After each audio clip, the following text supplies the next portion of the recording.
Hola mis queridos estudiantes. Vamos a iniciar el encuentro de diferentes mundos. Entonces, iniciaremos el recorrido por las letras de nuestro país. Así comenzaremos los relatos de nuestros antepasados aborígenes, quienes han vivido en estas tierras desde antes de la llegada de los conquistadores españoles. También encontraremos la información necesaria para comprender algunos aspectos importantes de la literatura colombiana. Es necesario aclarar que con el nombre de literatura indígena no solamente se designan las obras poéticas concebidas antes de la llegada de los españoles, sino también las creadas y conservadas por los pueblos indígenas que aún sobreviven en nuestro territorio colombiano. Cuando los españoles llegaron al territorio de lo que hoy es Colombia, existían muchos pueblos indígenas con lenguas y culturas propias. Sin embargo, la voz indígena, pobladora original de la actual Colombia, es contradictoriamente la que menos sobrevive. Los hechos violentos de los conquistadores y sus luchas por imponer sus costumbres causaron la pérdida de los textos orales guardados por los indígenas y que eran un tesoro, eran valiosísimos en sus respectivas culturas. Los indígenas fueron obligados a renunciar a sus creencias y a renunciar a sus tradiciones, y su lengua fue cambiada por la lengua del castellano, y su religión también fue cambiado por la religión católica. Estas culturas desaparecieron a causa de las guerras de la conquista. Sin embargo, algunas sobrevivieron hasta nuestros días, como las culturas wayuu, los cowis, los emberas, los zenúes, etc. En un comienzo, los relatos indígenas no estaban escritos, sino que permanecían en la memoria de los mayores, quienes se la transmitían a sus hijos en forma oral, de generación en generación. Es importante el papel que cumplen los jefes de las comunidades indígenas, los chamanes, los payés, los mamos, encargados de conservar y enriquecer los mitos y los saberes ancestrales. De otra parte, las tradiciones orales es una fuente de memoria histórica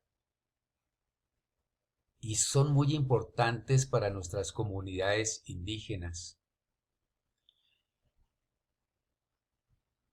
Estas obras, que son patrimonio de la comunidad indígena, así su autoría no le pertenece a nadie en particular. Por este motivo, siempre están ligadas a la historia y a la vida de las comunidades indígenas. Quienes pertenecen a cada pueblo velan por conservar sus saberes, sus relatos, sus ritos y demás productos culturales que representan parte de su pensamiento y de la visión de su propio mundo. Esas manifestaciones que hacen parte de la tradición oral surgen en todos los tiempos y en todas las culturas, porque el ser humano tiene la necesidad de explicar aquello que no comprende, como el origen del mundo, del hombre, los animales, las plantas, los fenómenos naturales, etcétera, etcétera, etcétera. Así, la oralidad se enriquece a medida que se desarrolla una cultura, por cuanto incorpora en esos relatos las experiencias de la comunidad, sus entornos, sus creencias, sus tradiciones, etcétera. Estos primeros relatos se han clasificado en mitos, los famosos mitos que trabajaremos a continuación. Mitos, leyendas, historias o narraciones que están en la memoria de los pueblos. Los relatos míticos son alegóricos y son simbólicos. Hacen uso de la forma humana para representar deidades, virtudes, defectos que son importantes para la comunidad y que dan explicación a lo inexplicable que contienen los mitos. Iniciaremos este recorrido por todos estos aspectos tan interesantes de nuestros dos mundos. Aquí anoté yo el encuentro de diferentes mundos y anoto diferentes porque cuando llegaron aquí los españoles, no solo venían españoles, porque España había sido un centro, digamos, estratégico de guerra, y entonces allí se han reunido que los griegos, que los alemanes, que los celtas, que los italianos, que los mismos españoles, los franceses, y entonces todas esas personas que llegaron aquí a conquistarnos, pues no solo eran españoles, sino eran de todas las nacionalidades. Por lo tanto hablo de encuentro de diferentes mundos. Veamos un pequeño video para que les quede un poquitico más claro lo que corresponde al mito y sus características.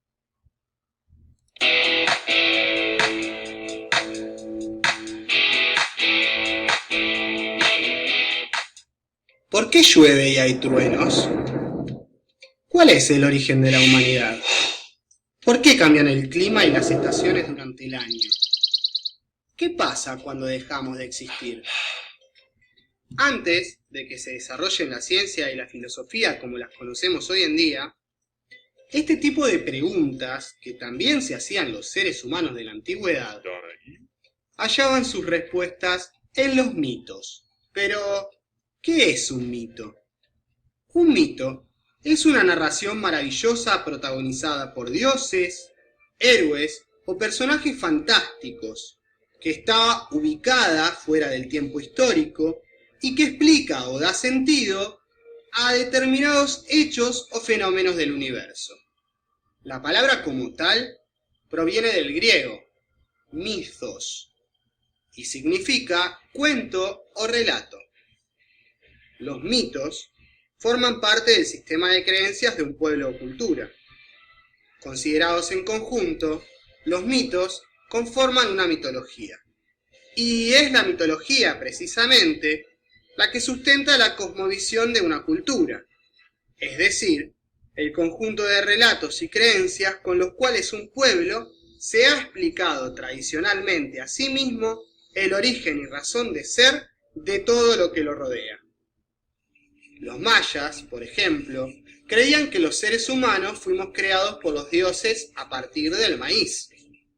Y los vikingos aseguraban que el universo era un gran árbol que contenía 9 mundos diferentes habitados por distintos seres fantásticos. A grandes rasgos, los mitos pueden clasificarse según su explicación o utilidad. Las cosmogonías son las que explican el origen del universo. Las teogonías hablan sobre los dioses y sus poderes. Los antropogénicos justifican la existencia de la humanidad en la Tierra. Los mitos morales desarrollan el origen del bien y del mal. Los etiológicos hablan de la creación de seres, objetos, técnicas e instituciones. Los fundacionales son los que explican el origen de las culturas y las naciones. Y por último, están los escatológicos, que no es lo que están pensando. Son los relatos asociados con la idea del fin del mundo. En resumidas cuentas, los mitos son historias que responden a preguntas existenciales y ofrecen explicaciones tradicionalmente aceptadas por un pueblo. Y sobrevivieron hasta nuestros tiempos porque se han ido transmitiendo de generación en generación a lo largo de los siglos de manera oral y escrita.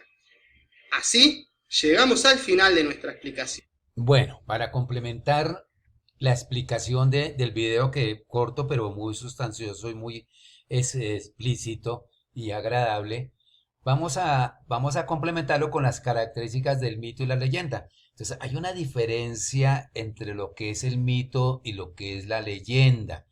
Generalmente cuando leemos una de estas narraciones tendemos a confundirnos y ver que no, esto como que es un mito. No, no, no, esto es una leyenda. No, entonces, viendo estas características y esa diferencia entre el mito y la leyenda, creo que nos va a quedar muy, muy clarito esa parte. Entonces, el mito y la leyenda. Vamos a ver qué diferencias hay. Hay muchas, pero vamos a procurar leyenda. Aquí me quedó un poquito pequeñito, pero bueno. Entonces, vamos a tener algunas características para diferenciarlo. Vamos a tener en cuenta el tiempo del mito, el tiempo. Vamos a tener en cuenta el carácter del mito, qué carácter tiene. Vamos a tener en cuenta los personajes del mito y vamos a tener en cuenta el tema, que es supremamente interesante, el tema del mito. Bueno, en cuanto al tiempo, pues en el mito es un tiempo atemporal. Atemporal. ¿Qué quiere decir atemporal? Fuera del tiempo. Nosotros no sabemos cuándo se inician los mitos, no podemos decir que los mitos son del año de 1520 o del 320 antes de Cristo, no, no, no sabemos, eso es un tiempo atemporal. Y se dice que es de un tiempo, es el tiempo de los orígenes, anterior al tiempo histórico. Es decir, antes de que no existiera nada, por eso se dice que es el tiempo de los orígenes. Entonces, no se sabe. Por eso se dice es atemporal, fuera de tiempo. Nadie puede decir cuándo iniciaron los mitos. Lo único que sabemos es que ni tampoco podemos decir cuándo van a terminar. Porque los mitos, mientras la ciencia no pueda demostrar absolutamente todo, los mitos seguirán. Y en cambio, en el tiempo de la leyenda se sitúa en un tiempo histórico concreto. Concreto.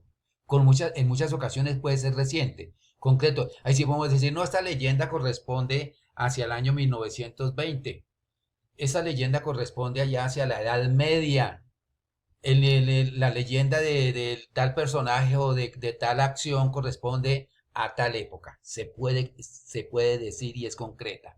Entonces esa es la diferencia, mientras que en el mito es atemporal, en la leyenda es concreto el tiempo. Perfecto. El carácter. En los mitos es de carácter religioso. De carácter religioso. Tiene un carácter y se articulaba como un sistema de creencias. Su intención es explicar el origen de la vida, del hombre, de los fenómenos, de la naturaleza, de los animales, etcétera, etcétera, etcétera. Y solo se puede comprobar por medio de la creencia, no por medio de la demostración, sino de la creencia. Y efectivamente se puede demostrar por medio de la fe. Entonces los mitos son verdades en la medida que los pueda creer por medio de la fe. No más, no son demostrables científicamente. Ese es el carácter religioso. Religioso, ¿por qué? Porque explica la creación del mundo, de todo lo que nos rodea y todo lo que siempre nos preguntamos. Mientras que en la leyenda tiene un carácter maravilloso y sobrenatural, pero que se refiere a hechos cotidianos y cercanos. Por lo tanto, su articulación no es con las creencias. Simplemente son hechos sobrenaturales, famosos, exóticos, miedosos, que suceden en una determinada época y en un determinado sitio. ¿Listos? Los personajes. Bueno, creo que me tocó en el próximo video porque se me está acabando. Entonces ya nos volvemos a ver.